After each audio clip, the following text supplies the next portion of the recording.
ही जागा कायदेशीररित्या माझ्या नावावर आहे. हे बघा साहेब, ओरडून काही फायदा होणार नाही.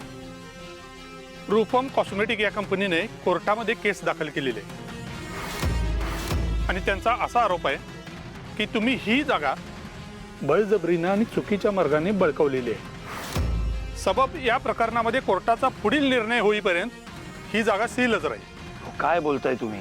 बळकावली? अहो, साधी आतापर्यंत कधी कोणाची एक वीट सुद्धा मी फुकट घेतलेली नाही. मी जागा बळकावणार आहे? ही जागा मी पैसे मोजून कायदेशीररित्या विकत घेतलेली आहे. हे सील चुकीचं आहे, तुम्हाला आत्ताच आत्ता काढावं लागेल.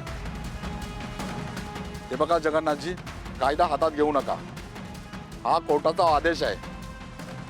या सीलला जर हात लावायचा प्रयत्न केला किंवा तोडण्याचा प्रयत्न केला, कठोर कारवाई होईल त्याच्यावर. अहो, पण ह्या जागेचे ओरिजिनल पेपर आहेत माझ्याकडे. वाटलं तर मी तुम्हाला दाखवू शकतो. हे बघा, आम्हाला पेपर दाखवू नका. जे काय पेपर दाखवायचे, पुरावे द्यायचे, ते कोर्टात द्या.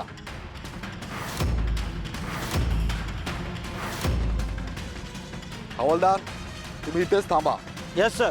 सीलच्या आसपास कोणालाही रेंगाळू देऊ नका. Yes sir. चला.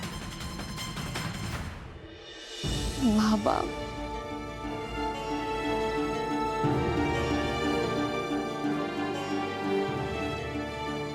बाबा, अख्ख्या पुण्यात तुम्हाला हीच जागा सापडली होती का? ज्या माणसांची, ज्या घराशी मी माझं नातं कायमचं मोडलंय, त्यांच्या सोबतच माझं आयुष्य पुन्हा पुन्हा का जोडलं जात आहे? मी काय करू आता? बाळा, तू शांत हो. कसं शांत राहू बाबा? माझ्या मुलांचं हक्काचं ठिकाण होतं नाही, आणि तुम्ही इथे होतात. मग कसं झालं हे सगळं? ती एवढी मोठी नोटीस येईपर्यंत तुम्हाला कसं कळलं नाही? अगं, मला नोटीस मिळालीच नाही.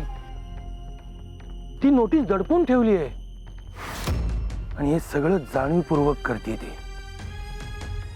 त्या तिलो बाबा,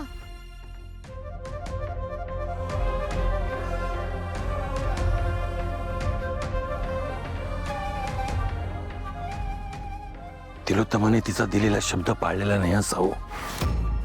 तिने आपल्याला शब्द दिला होता की ती गुरुकुलाच्या जागेकडे डुंकूनही बघणार नाही. पण तिने तसं केलं नाही. तिने तिचं खरं रूप दाखवलंच. मुद्दाम त्रास देते ती. पण बाबा, मी तरी कुठे पाळला माझा शब्द? माझी इच्छा नसतानाही परिस्थितीने मला सारंगच्या आयुष्यात पुन्हा उभं केलं ना. पण बाळा, हे तू मुद्दाम केलेलं नाहीयेस.